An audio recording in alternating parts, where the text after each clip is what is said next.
The United States sending nearly 3,000 more Army troops from Fort Bragg to the Middle East due to the volatile aftermath of the killing of an Iranian general. His killing, ordered by President Trump, marks a major escalation in the standoff between Washington and Iran. Today, President Trump said the general was plotting, quote, imminent and sinister attacks. Take a listen. But we caught him in the act and terminated him. We took action last night to stop a war. We did not take action to start a war. Iran's supreme leader warned that, quote, a harsh retaliation is waiting for the U.S. NBC Charlotte's Rad Berkey has been monitoring reaction. He's going to have more on what political leaders are saying about that tonight.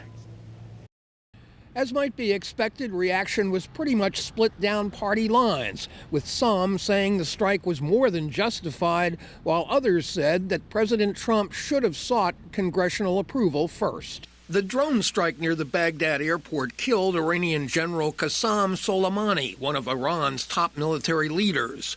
Secretary of State Mike Pompeo said the strike was necessary because Soleimani was planning new attacks against U.S. diplomats and others in the region. North Carolina Republican Senator Tom Tillis, in a tweet, called Soleimani a terrorist, writing, the Iranian government should understand that their acts of aggression and terror against American civilians and service members will have consequences. Democrat Cal Cunningham, who is challenging Tillis, said in a statement, since this targeted killing was carried out without congressional authorization, we need to see the facts and hear the justification for why this action was taken now. South Carolina Republican Senator Lindsey Graham said he was briefed on the strike by President Trump while Graham was visiting at Mar-a-Lago. Democratic congressional leaders said they'd received no such briefing from the president, nor did the president ask for congressional authorization. Democratic Congresswoman Alma Adams from Charlotte, in a tweet, said Trump was unfit for office, saying President Trump is on a deadly, irresponsible course that will lead to war. The president is putting the safety and security of American lives around the world in danger. Welcome to Bloomberg 2020. In Raleigh, Democratic presidential candidate Michael Bloomberg opened a new campaign office. He said he hoped President Trump had carefully considered the national security implications of the attack.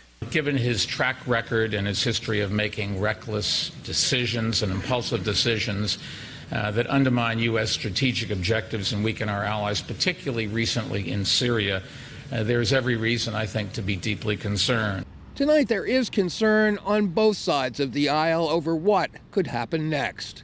In Charlotte, Rad Berkey, NBC Charlotte.